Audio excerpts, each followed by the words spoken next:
مشاهدينا الكرام، أهلا ومرحبا بكم في حلقة جديدة من المشهد الاقتصادي. في هذه الحلقة سوف نناقش تعليق البنك الدولي لأعماله في اليمن، ولكن في البداية دعونا وإياكم نتابع أهم الأخبار والتقارير الاقتصادية، والبداية مع العناوين. الكشف عن 300 مقاول يمني يقبعون حاليا في السجون. البنك الدولي: لا يمكننا مساعدة اليمن حاليا ولدينا مشاريع بقيمة مليار دولار. التخوف من الانخفاض المستمر من الاحتياطي النقدي. أهلا بكم. في ظل التطورات الراهنة على الساحة اليمنية، يبقى التخوف الدائم من الانخفاض المستمر من حجم الاحتياطي النقدي والأجنبي في البنوك والمصارف اليمنية. تفاصيل أكثر في التقرير التالي. لسنوات ظل الريال اليمني يصارع من أجل البقاء في حد معين من التوازن رغم الظروف الأمنية الصعبة والمعقدة، وظل المخزون الاحتياطي من النقد الأجنبي في حالة تفاوت رغم هروب الكثير من المشاريع الاستثمارية الأجنبية في ظل السياسات النقدية حافظت على عدم التدهور. اليوم تبقى حالة القلق واردة لظهور حالات المضاربة بالعملة عند كثير من الصيارفة وإخفائها من قبل آخرين، فتجاوز سعر صرف الدولار عند البعض 220 ريالا رغم تأكيد كثيرين عدم تجاوز السعر السابق أي 215 ريال بسبب الإجراءات التي اتخذها البنك المركزي بعدم ضخ السيولة النقدية من العملة الأجنبية إلى السوق بهدف الحد من تدهور الريال وارتفاع سعر الصرف، ليسجل بذلك البنك المركزي خطوة إيجابية جديدة بنظر كثير من الخبراء الاقتصاديين بعد رفضه طباعة أي عملة، غير أن آخرين أكدوا أن استمرار الأوضاع في التدهور قد تقود إلى نقص الاحتياطي من النقد الأجنبي وارتفاع سعر الصرف رسميا. كشف نائب رئيس البنك الدولي حافظ غانم أن البنك لديه مشروعات كبيرة في اليمن بقيمة أكثر من مليار دولار، لكنها متوقفة بسبب الصراع الدائر فيها وفقدان الاستقرار حسب وصفه. وقال غانم في حوار مع صحيفة الشرق الأوسط: لدينا مشروعات كبيرة جدا في اليمن بقيمة مليار و100 مليون دولار، ولكن للأسف متوقفة نتيجة للصراع الدائر فيها وفقدانها الاستقرار بأشكاله المختلفة. وأعتقد أن معظم المنظمات الدولية متوقف عملها باليمن لهذه الأسباب. وأضاف: حالة اليمن الوضع فيها ضبابي ولا يمكن للبنك أن يطلق أي مشروعات أو تقديم مساعدات. كشفت دراسة يمنية تعني بقطاع المقاولات عن وجود أكثر من 300 مقاول يمني يقبعون حاليا خلف أسوار السجون في اليمن، وأرجعت أسباب ذلك إلى كثر الديون التي عليهم للغير. وقالت الدراسة إن مستحقات المتبقية لدى الدولة لأولئك المقاولين تفوق عشرات أضعاف ما عليهم من ديون، مشيرة إلى أن الدولة منذ العام المنصرم 2014 لم تصرف لأي مقاول فلسا واحدا من البرنامج الاستثماري إلى اليوم. علق البنك الدولي أعماله في اليمن بعد أسابيع من نقل الهيئات الدبلوماسية والسفارات أنشطتها إلى عدن، ويعد البنك الدولي من أكبر المانحين الدوليين لليمن بعد المملكة العربية السعودية، حيث أعلن في 2012 عن تقديم مليار دولار كدعم لليمن. فما هي أسباب ومبررات هذا التعليق؟ وما أهم المشاريع والأعمال التي يقوم بها البنك الدولي في بلادنا؟ وما هي تداعيات هذا القرار على النشاط الاقتصادي في بلادنا؟ كل هذا وأكثر سوف نناقشه، ولكن بعد الفاصل.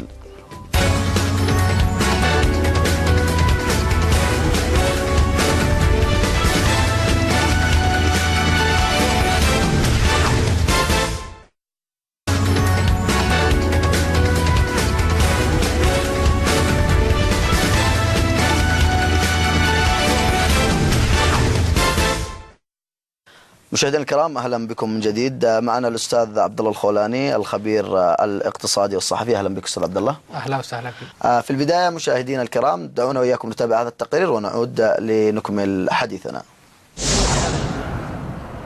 استنادا إلى قانون البنك الدولي الذي ينص على تعليق أنشطته في أي دولة من دول العالم تواجه ظروفا غير دستورية، وهي الخطوة التي قام بها البنك الدولي إزاء اليمن، وبالتالي توقف أي تمويلات أو مساعدات حصلت عليها اليمن في مؤتمرات المانحين. البنك الدولي كان قد تعهد في الفترة الأخيرة بتقديم يعني ما يقارب 500 مليون دولار كمساعدات وإعانات للاقتصاد اليمني وللحكومة يعني.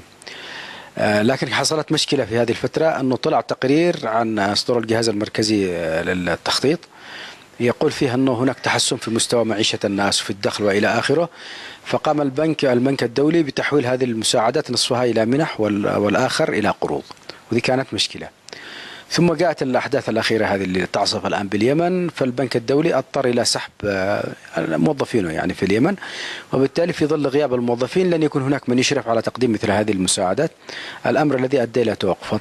أضرار كبيرة سيتكبدها الاقتصاد في اليمن في توقف المشاريع التنموية، ويتجاوز الأمر إلى نفور المستثمرين وخلق انطباع لدى الدول والمنظمات أن اليمن بيئة لا يجب الاقتراب منها.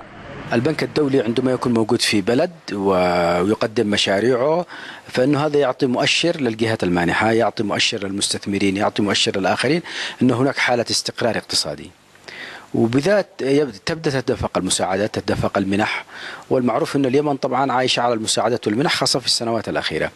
الآن ذهاب مثل هذا المورد بالنسبة لنا يمثل مشكلة كبيرة جدا، لأنه يعني أنت الآن حتفقد الأموال اللي كان حيضخها البنك الدولي في شرايين الاقتصاد اليمني. الشيء الثاني أنه الذين كانوا سيأتوا إلى اليمن سواء مانحين أو مستثمرين لن يأتوا، لأنه هذا مؤشر خطير بالنسبة لهم يعني. القرار سيحرم اليمن من محفظة البنك المالية ما يزيد عن 900 مليون دولار كانت تدعم مشاريع البنية التحتية من طرق وتعليم وطاقة وصحة وغيرها. تتوزع مشاريع المانحين على قطاعات الحكم الرشيد وبناء الدولة بنسبة 55%، تليها الحاجة الإنسانية الطارئة 34%، ثم شبكة الأمان والحماية الاجتماعية 24%، الصحة 17%، المياه 16%، الكهرباء 13%. الأحداث السياسية المتصاعدة نرجو أن لا تزيد من التدني في الوضع الاقتصادي الذي يعيش أسوأ حالاته. أستاذ عبد الله، في البداية لو تكلمنا عن البنك الدولي وتاريخ عمله في اليمن. شوف، البنك الدولي ربما يكون له مساهمات محدودة أو بسيطة قبل 95، لأنه البداية الحقيقية للبنك الدولي في اليمن هو منذ انتهاج الحكومة اليمنية لبرنامج الإصلاح الاقتصادي الذي كان في منتصف التسعينات في 95، اللي كان باتفاق بين صندوق النقد والبنك الدوليين مع الحكومة اليمنية. فهذه كانت هي البداية الحقيقية لدخول البنك الدولي إلى اليمن في مجال الإصلاحات الاقتصادية سواء المالية والإدارية، الذي استمر إلى يومنا هذا بس عبر عدة فترات. إذا تكلمنا عن أهم المشاريع التي مولها البنك الدولي. شوف، البنك الدولي له إسهامات كبيرة جدا في اليمن، خاصة في مجال المياه والتعليم وأيضا الطرق، لكن كان له إسهامات في الفترة الأخيرة منذ مؤتمر المالحين إلى الآن. تحولت المنح المالية الذي قدمها البنك الدولي من قروض إلى منح. الميزة اللي أخذت الحكومة اليمنية من البنك الدولي إن المساعدات المالية لم تكن قروض، الأخيرة خاصة من مؤتمر لندن 2006 إلى الآن اعتبرت بمثابة منح بدون فوائد بدون قروض، خاصة في دعم مشروع الأشغال العامة والصندوق الاجتماعي للتنمية والطرق الريفية، أيضا برنامج الرعاية الاجتماعية. وقعت قبل أسابيع معدودة اتفاقية مع البنك الدولي ب9 مليون دولار لتمويل صندوق الرعاية الاجتماعية. نعم. حسن أستاذ، أنت تكلمت أن البنك يقدم منح لليمن دون فوائد كبيرة أو بعضها من غير فوائد. هل اليمن تقوم بالسداد بشكل منتظم أم هناك تخلخلات في هذا الأمر؟ البنك الدولي المساعدات أو المنح المالية الأخيرة كانت منح أو بمعنى هبات بدون أي فوائد كميزة لليمن أو كتشجيع للحكومة اليمنية، باعتبار أن اليمن من الدول الأقل نموا، وبالتالي البنك الدولي تعامل مع اليمن ووضعها وارتفاع مؤشرات الفقر والأحداث والاضطرابات دفع البنك الدولي إلى تقديم المساعدات المالية على شكل هبات بدون أي فوائد. بالنسبة للفوائد وحسب التقارير الصادرة من البنك المركزي اليمني هناك تسديد للفوائد، وخلال السنوات الثلاثة أو الأربع الميزانية العامة للدولة ربما اقتصرت على الباب الأول الرواتب والأجور وتسديد فوائد الدين العام، سواء الدين الداخلي المتمثل بأذون الخزانة أو القروض الخارجية. نعم. أستاذ عبد الله، إذا تكلمنا عن حجم الدعم والتمويل لليمن في الفترات الأخيرة، يعني إذا تكلمنا كم المبالغ الممنوحة في فترة التعامل، مبلغ تقريبي يعني. شوف المحفظة الأخيرة للبنك الدولي فيما يقارب المليار فاصل واحد دولار. نعم. بس الأهمية اللي يعطيها البنك الدولي لتعامله مع أي دولة أنه هو مؤشر للمانحين، المجتمع المانحي. نعم. مدى احتياج الدولة أو مدى صوابية الدولة في اتخاذ أو في تنفيذ الإجراءات المطلوب اتخاذها للحصول على القروض والمنح والمساعدات. نعم. وبالتالي البنك الدولي عندما يعطي أي دولة أو حكومة قروض أو هبات، هذا شهادة جودة أو شهادة حسن سيرة وسلوك إن الحكومة بتمشي وفق برنامج أو وفق الشفافية أو وفق الإجراءات المعتمدة من البنك. وبالتالي هو بيحفز المانحين الآخرين لدعم البلد أو لدعم الحكومة. وفي نقطة مهمة أن المجتمع المانحين سواء كان المجتمع الإقليمي أو المجتمع المانحين الإقليمي أو الدولي، عندما يأتي إلى اليمن هو بيعتمد على مؤشرات وتقارير وتقييم البنك الدولي للحكومة اليمنية أو للبلد بشكل عام. إذا البنك الدولي أعطاك أوكي، معناته أن المانحين سيتعاملوا معك بإيجابية، وإذا كان عكس البنك الدولي غير راضي عن أداء الحكومة أو عن أداء السياسات، فمعنى هذا أن المانحين سيحجمون عن تقديم أي مساعدات أو قروض حتى تفي بالتزامات أو اشتراطات صندوق البنك الدولي وصندوق النقد. نعم. أيضا حتى صندوق النقد عندما كان في برنامج ائتماني موقع مع الحكومة اليمنية أيضا هو بيعتمد على تقارير وتقييم البنك الدولي، وبالتالي البنك الدولي له تقييم أو علاقته باليمن علاقة مركبة، في هناك له عدة فوائد وإيجابيات بالنسبة للعلاقة، لكن أيضا في جوانب سلبية. نعم. منذ تنفيذ الحكومة اليمنية البرنامج الإصلاح الاقتصادي من 95 للأسف الشديد. نعم. كان هناك فرصة أن يضغط البنك الدولي والمانحين الآخرين على الحكومة اليمنية أن تمشي بخطوط متوازية في تنفيذ حزمة الإصلاحات، لكن للأسف الشديد تم التركيز على جوانب الإصلاحات المشتقات النفطية وإهمال الجوانب الأخرى. أنت أستاذ عبد الله تتكلم عن 20 سنة تقريبا، من 95 إلى 2015، يعني على حسب الموجود من البنك الدولي أن هناك دعم كان وفير لليمن، لكن لم يتم الاستفادة منه بالشكل المطلوب. شوف، للأمانة نكون منصفين، يعني المساعدات والقروض في الميزانية العامة أو في الناتج القومي ربما بسيطة جدا من 1 إلى 2%، وهناك أيضا أسباب تتعلق بالحكومة اليمنية وأيضا أسباب بالمانحين، ولا ننسى أيضا أن المانحين أن في اشتراطات سياسية، نكون منصفين، وأيضا وفي إجراءات من الحكومة اليمنية لم تتخذها أيضا هذا، لكن المسؤولية هي مشتركة بين الحكومة وبين مجتمع المانحين. لكن هناك كان باستطاعة البنك الدولي بالذات أن يضغط على الحكومة من 95 إلى الآن بانتهاج خط متوازي لتنفيذ حزمة الإصلاحات الاقتصادية في برنامج المالية العامة، برنامج الازدواج الوظيفي، إزالة الوظائف الوهمية. لكن للأسف الشديد ارتبط المواطن اليمني بذهنية المواطن اليمني ببرنامج المصطلحات الاقتصادية بأنه عبارة عن التحرير للمشتقات النفطية أو باللهجة العامية الجرع. نعم. وبالتالي تم التركيز على الجوانب المالية. كلما ضاقت الحكومة أو حصلت ضائقة مالية اتجهت إلى رفع الدعم عن المشتقات النفطية. نعم. ولو كان هناك ضغط وتم الأخذ في مسار متوازي في الإصلاحات الأخرى منذ البداية لكان وضع الاقتصاد اليمني أفضل. برأيك أستاذ عبد الله، إلى أي مدى أسهم البنك الدولي في البنية التحتية والتنمية في البلاد؟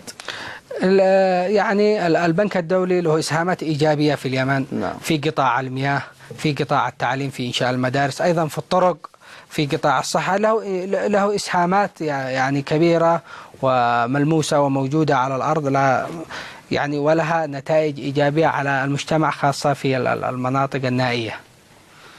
أستاذ عبد الله، إذا تكلمنا حاليا عن الوضع الحالي، كيف تصف قرار البنك الدولي بتعليق الدعم عن اليمن، وخصوصا نحن في الفترة الحرجة هذه؟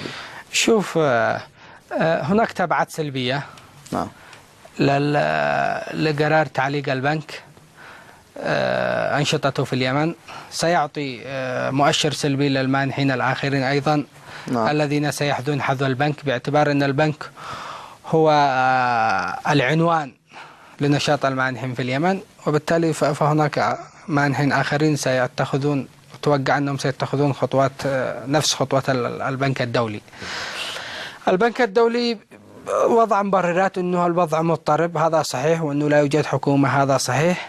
لكن لا نغفل الجانب السياسي.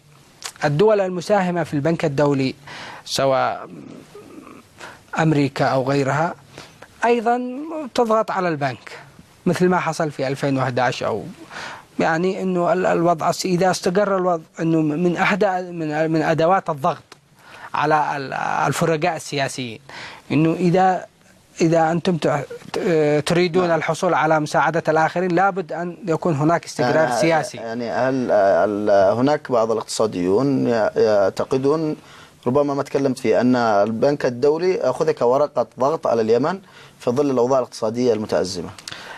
ربما يكون ورقة ضغط، هذا صحيح. نعم. لكن ليس بنسبة كبيرة. أيضا نحن مساهمين، الأوضاع السياسية غير مستقرة. نعم. ويتحمل هذه النتيجة الفرقاء السياسيين، الأحزاب، المكونات بجميعها. نعم. مشكلة اليمنيين أو مشكلة اليمن أنه شغلنا الآن كله جهدنا مركز على السياسة.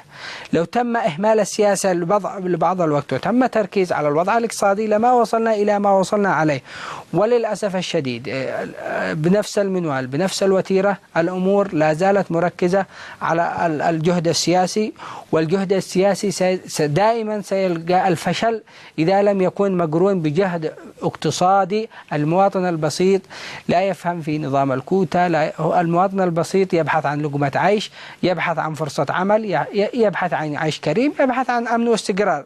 والعوامل الأخرى هي عوامل كمالية. أستاذ عبد الله، أنت تعتقد أن أسباب التي جاءت البنك الدولي تقدم على اتخاذ التعليق بتقديم المنح لليمن هو سياسي أكثر من أي موضوع آخر؟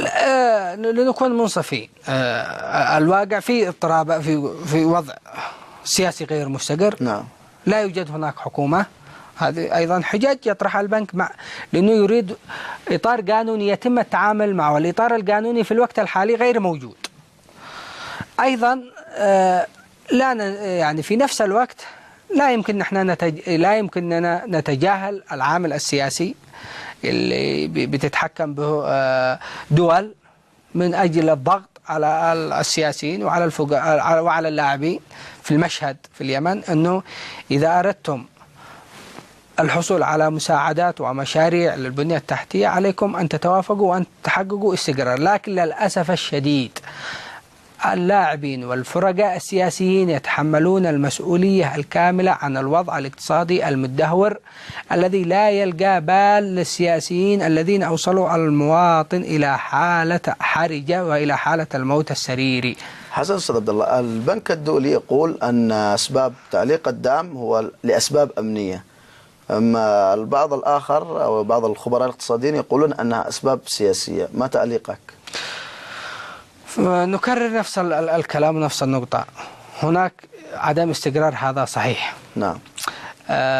هناك اضطرابات، هذا صحيح. ربما العاملين في البنك الدولي من الأجانب، ربما أيضا هذا عامل، لكن لا يمكن إغفال الجانب السياسي. والجانب السياسي نتحمله إحنا كيمنيين وكأحزاب وكمكونات سياسية التي لا تبحث إلا عن مصالحها وتركت مصلحة المواطن. حسنا دكتور أستاذ عبد الله، إذا تكلمنا وقلنا أن البنك الدولي يعتبر ثاني أكبر داعم بعد دول الخليج، عندما يتوقف البنك الدولي وهذا تعليق دول الخليج للمساعدات لليمن؟ البنك الدولي قبل قياس حجم مساهماته وهي ليست هينة، أيضا هو مؤشر للمانحين الآخرين، سواء كانت دول الخليج أو الدول الأوروبية والمنظمات الدولية. البنك الدولي يعطيك ضمانة أو شهادة بأنك تستحق هذه المساعدات والمنح، وأنك ملتزم، وأنك بتنتهج برنامج يتفق عليها المانحون أو يتفق عليه البنك الدولي. وبالتالي تعليق البنك الدولي لأعماله في اليمن لا يقتصر على الضرر أو توقيف الدعم فقط، ولكن هناك ضرر آخر، أنه يعطي إشارة سلبية للمانحين وإلى المنظمات الدولية أن الوضع في اليمن غير صحي، وأن اليمن غير مستعد أو وضعه غير طبيعي لاستقبال المنح والمساعدات والمشاريع، وهنا هي الخطورة والمشكلة. إذا تكلمنا عن تداعيات أخرى، ربما هناك مشاريع يلمسها المواطن البسيط، الصحية والتعليمية ويكون هذه المشاريع عندما تتوقف فجأة، يعني في مشاريع إذا كانت قيد الإنشاء أو تستكمل. نعم. لكن هناك مشاريع من المشاريع الممولة من البنك الدولي في مجال المدارس مثلا، في القطاع التعليمي، في الصحة، في الكذا، وتم إنزال المناقصات لها واستكملت الإجراءات. هذه البنك سيوقفها إلى حين استقرار الوضع السياسي وإلى حين اتفاق الفرقاء السياسيين. الكرة في ملعبنا نحن كيمنيين كفرقاء سياسيين. هل نحن نريد الخير للمواطن وإلى الوطن، أم نحن سنستمر في مكايدتنا السياسية والمناكفات وتصيد الأخطاء لتذهب السفينة على الجميع؟ يعني أنت تحدثت أستاذ عبد الله أنه الكرة كما قلت الكرة في ملعبنا، يعني إذا قلنا هناك توقعات لبدء وعودة الدعم من جديد، هل هو أيضا مرتبط باليمنيين أنفسهم وليس بالبنك الدولي؟ لا، مرتبطين. إذا بمجرد أن تنتهي الاضطرابات السياسية الموجودة حاليا ويتم التوافق بين الفرقاء والمكونات السياسية على تكوين حكومة والأمور السياسية المتعلقة بإجراءات تسيير البلد، بمجرد إعادة الوضع إلى ما كان عليه طبيعيا، البنك الدولي وغيرهم من المانحين سيستأنفون أعمالهم مباشرة. إذا تكلمنا أو البعض يتحدث أن هناك ممكن بعض الحلول التي ربما تقوم بها الدولة وإكمال بعض المشاريع التي توقف عندها عجلة البناء للبنك الدولي. في الوضع الحالي صعب. الوضع المالي للحكومة أو مالية الحكومة صعبة جدا، ونعرف الوضع الاستثنائي اللي تمر البلد. هناك حصار اقتصادي وحصار مالي على اليمن غير معلن. هناك رؤوس أموال، أيضا مالية الحكومة غير مستقرة. الآن التركيز على تغطية نفقات الباب الأول المتمثل بالرواتب والأجور، وهناك أيضا صعوبة. لا، في توقعاتي وفي تقديري الحكومة لا تستطيع الآن في الوقت الحالي القيام بأي أنشطة في البرنامج الاستثماري في مجال خدمات البنية التحتية نهائيا. يعني إذا البعض يقول أن الدولة ممكن تعتمد على مصادر أخرى غير البنك الدولي وغير دول مجلس التعاون الخليجي في دعم هذه المشاريع، هل هناك إمكانية يعني؟ في الوقت الحالي نعم. هذا كلام لا يتفق مع الواقع. أنت تستطيع البحث عن مصادر أخرى عندما يكون وضعك طبيعي ووضع البلاد مستقر. ربما تبحث عن مصادر إيرادات غير النفط لكن هذه المصادر مثل الضرائب الضرائب ممكن هناك ضرائب مفقودة مثل ضريبة المبيعات أو ضريبة العقار أو غيرها، ولكن هذا مرتبط أيضا بمناخ النشاط التجاري. إذا أنت تريد تحصيل ضرائب والنشاط التجاري متوقف أيضا الآن، أكيد أن في تجار وفي معظم القطاع الخاص يشكو هذه الأيام أن هناك ركود، وهذا ناتج على نتيجة ضعف القوة الشرائية لدى المواطن. خبر يقول أن تقريبا ما يقارب 300 مقاول يقبعون الآن في السجون، عليهم ديون بسبب المشاريع التي كانت للدولة أو من الدول المانحة ولم يتم استكمالها. لا شوف، بالنسبة للمانحين لا أعتقد أن هناك مشاريع بدأ تنفيذها ولم تصرف مستحقاتها، لأنه حتى إذا مثلا بدأت المشروع على مراحل المانح يتم تغطية المبالغ المالية حسب الإنجاز. لكن إذا كان هناك مشاريع مغطاة من البرنامج الاستثماري الحكومي أقول لك هذا صحيح، لأنه البرنامج الاستثماري من 2011 إلى الآن موقف، وعندما يتم مقاول يتم مثلا الاستدانة أو تغطية تكاليف إقامة المشروع على نفقته الخاصة، يفاجأ عندما يقوم بمتابعة وزارة المالية بتغطية التعزيز أو النفقات جهة المشروع، يجد أنه اعتذار أو في وقت آخر. أستاذ عبد الله، ما هو الواجب على المجتمع الإقليمي والدول المجاورة لليمن التي يجب عليها أن تقوم به تجاه اليمن يعني في خلال الوضع الحالي؟ أولا لنكون صادقين وموضوعيين، إن مشكلة اليمن الرئيسية مشكلة اقتصادية بامتياز. فإذا تم حل الجانب الاقتصادي فهناك كثير من المشاكل السياسية ستتلاشى وستنتهي، لأن المشكلة الاقتصادية وارتفاع نسبة الفقر والبطالة هي سبب المشاكل السياسية، هي سبب انحراف الشباب، هي سبب لجوء المجتمعات إلى أعمال غير مشروعة مقابل الحصول على خدمات أو مقابل الحصول على أموال أو مقابل تقديم خدمات للغير، خدمات تضر بالوطن نتيجة الوضع الاقتصادي الصعب. إذا كان المجتمع الدولي جاد مع اليمن فليعمل على حل مشكلته الاقتصادية، و80 إلى 90% من المشاكل الأخرى ستنتهي ويمكن معالجتها بسهولة. لكن للأسف الشديد الحاصل الآن أن هناك تركيز على الجانب السياسي بشكل كبير، وكل المجتمع الدولي يعطي ثقله لهذا الجانب، وعندما تمر فترة ينجح الجانب السياسي، لكن المشكلة الجوهرية والمشكلة الأساس المتمثلة في الجانب الاقتصادي لم تحل، وبالتالي نرجع ندور في نفس الحركة المفرغة اللي لازلنا ندور حولها. تحل المشكلة الاقتصادية وستحل جميع المشاكل. أنت قلت عبد الله أنه هناك مشاريع البنك الدولي خلال الفترات الماضية ب1.5 مليار دولار تقريبا. تقريبا 1.1 مليار.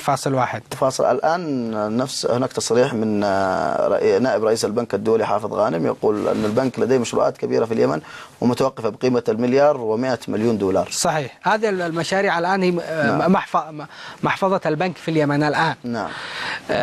تم توقيفها. كان هناك مشاريع منتظرين مساهمة الحكومة منها، تقريبا البنك الدولي والصندوق السعودي تقريبا طريق صنعاء عدن الدولي. كان هناك انتظار فقط لمساهمة الحكومة. أيضا وقعت اتفاقية مثلا مع صندوق الرعاية الاجتماعية ب90 مليون دولار لتغطية شبكة الضمان الاجتماعي، أيضا الآن ربما سيعاد النظر فيها ستوقف. أيضا كان هناك منح أو كان هناك أيضا مع مانحين آخرين، أعتقد أنهم سيحذون حذو البنك الدولي، لأن البنك الدولي هو العنوان، هو الشهادة حسن السيرة والسلوك التي تعطى للدولة أو للحكومة للحصول على المنح والمساعدات من مجتمع المانحين الآخر. لأنه أي مانح وأي منظمة دولية عندما تأتي إلى اليمن لابد ما تمر عبر البنك الدولي وتعتمد على تقاريره وبياناته وتقييمه للوضع الاقتصادي والوضع السياسي في البلاد. حسن أستاذ عبد الله، نشكرك جزيل الشكر لتواجدك معنا. شكرا جزيلا. أما الآن نترككم مع أسعار العملات والنفط والمعادن.